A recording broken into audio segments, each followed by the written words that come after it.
Assalamualaikum warahmatullahi wabarakatuh. Bersama saya Hadi Nasution di seri Java Dasar. Di episode kelima ini kita akan membahas yang namanya Java Naming Convention. Ya, di thumbnail tertulis case style gitu, padahal case style itu subpoint dari Java Naming Convention. Saya tulis case style karena nggak cukup lapaknya, bos. Saya cuma kasih lapak segitu, jadi saya kasih case style aja gitu. Seperti biasa, saya akan mulai dengan poin-poin yang akan dibahas di video kali ini. Pertama itu ada definisi Java Naming Convention, ada case style, ada manfaat dari GNC ya, singkatannya. Juga GNC dari Java Project, package, kelas, variabel, dan method. Juga ada kesimpulannya. Langsung saja ke poin yang pertama, yaitu definisi Java Naming Convention. Menurut Wikipedia, Java Naming Convention itu seperti ini ya, bisa dibaca sendiri. Intinya itu seperangkat aturan, udah itu ya, intinya mah seperangkat aturan karena ketika kita memberikan nama kepada sebuah package, kelas, ataupun variabel itu nggak bisa sembarangan, bos. Itu ada aturannya gitu, ada standar khususnya, ada formatnya. Kenapa begitu? Karena biar kode dan program kita itu mudah dibaca oleh orang lain terutama ya, dan juga software atau program kita itu mudah untuk dipelihara atau di maintenance. Juga jika kalian ingin menjadi programmer Java, ini itu sudah menjadi hal wajib ya, kalian mengikuti Java Naming Convention. Udah jadi standarnya. Dan ketika kalian bekerja bersama tim, pasti rekan kalian akan membaca program kalian kan tentunya. Nah, karena satu tim kalian memiliki format yang sama, yaitu Java Naming Convention, maka tidak akan kebingungan ketika membaca program satu sama lainnya. Seperti itu ya. Nah, sebelum masuk ke Java Naming Convention, ada case style yang harus dibahas. Itu kan sudah disinggung ya di video sebelumnya tentang case style, bahwa Java itu menggunakan 4 jenis case style. Pertama itu ada camel case, seperti ini ya. Kenapa bisa dikasih nama camel case? Karena kayak unta gitu. Nah, bisa diperhatikan camel case itu ciri khasnya, ini penting ya, huruf pertama di kata pertama itu kecil, tapi huruf pertama di kata kedua itu besar. Ya, bisa diperhatikan ini yang saya kasih warna. Ini contohnya. Ketika saya memberi nama variabel, nilai hasil bagi itu seperti ini. N-nya kecil, H-nya besar, B-nya besar. Tuh, ini kan ada 3 kata ya.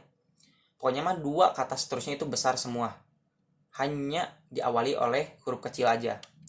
Nah, kalau Pascal case itu sama kayak camel case, hanya dia awalnya besar. Contohnya seperti ini. Bisa dilihat ya bedanya gitu, terlihat jelas. Dan juga Java itu pakai yang namanya lowercase, seperti namanya ini kecil semua. Kalau ada lowercase pasti ada uppercase, yaitu kapital semua. Nah, inilah case style yang digunakan Java dalam aturannya. Oke, kita langsung masuk ke aturan umum dari Java Naming Convention.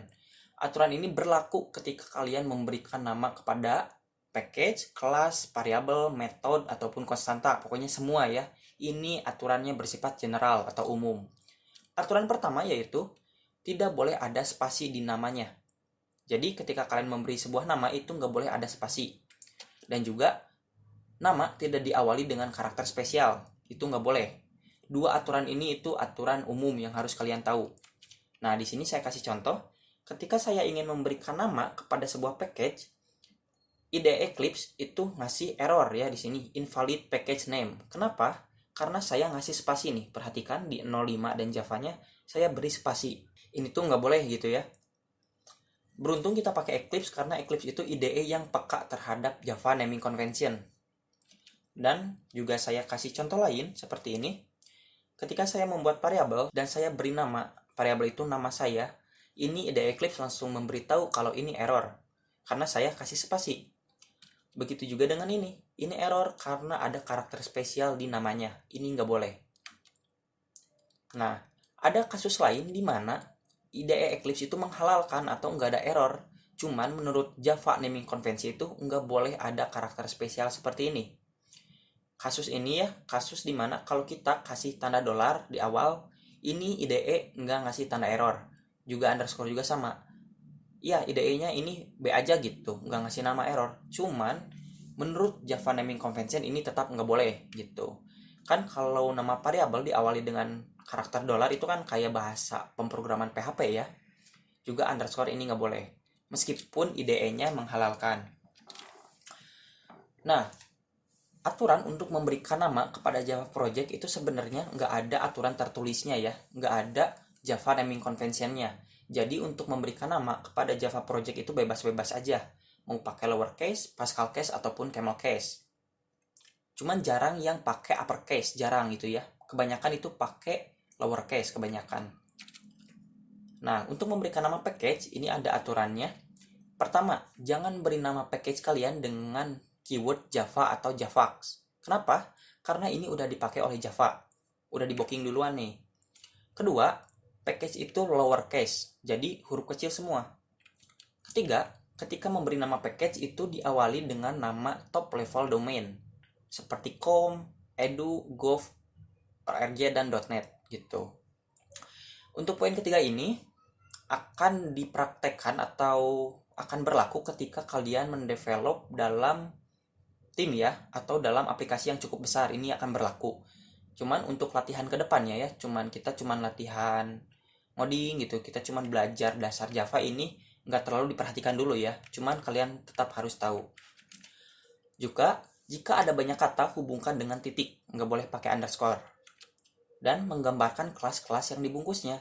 Jadi nama-nama package itu harus relevan dengan kelas-kelas yang dibungkusnya. Emang kan fungsi package itu kan untuk mengorganisir kelas-kelas gitu kan.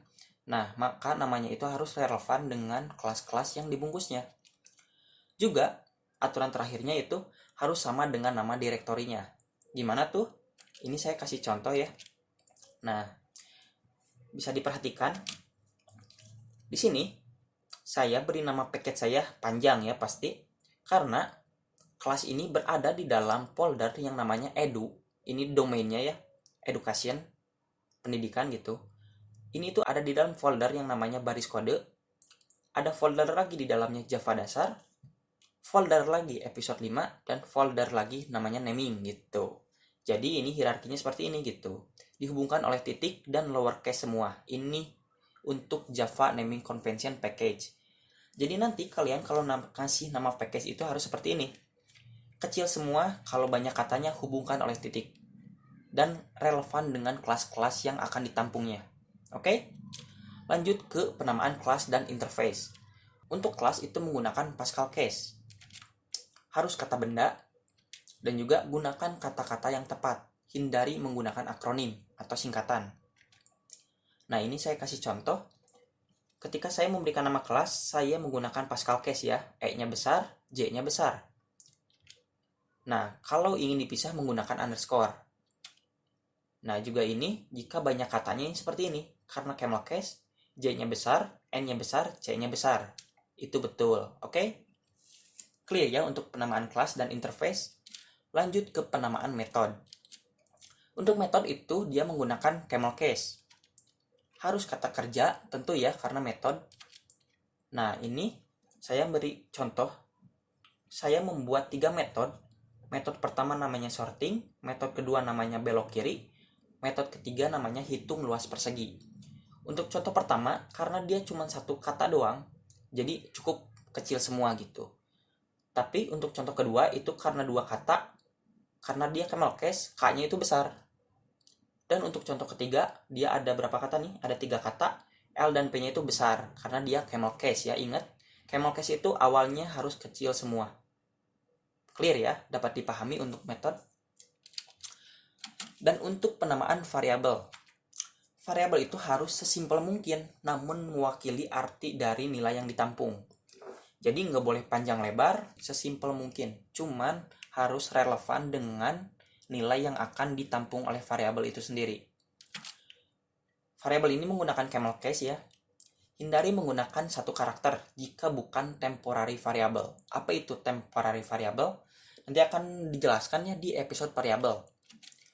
Jika variabel bersifat konstanta, nama variabel harus uppercase.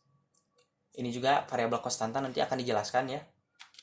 Dan juga jika variabel bersifat konstanta dan memiliki nama atau kata lebih dari sama dengan 2, hubungkan dengan underscore. Itu ya, dapat dipahami nih. Ini contohnya. Nah, kira-kira ini salah atau betul nih? Coba perhatikan. Menurut aturan yang tadi ini salah atau betul? Nama channel ini adalah underscore ini. Ini tentu salah ya. Kenapa salah? Contoh yang pertama, ini namanya nggak simple nih.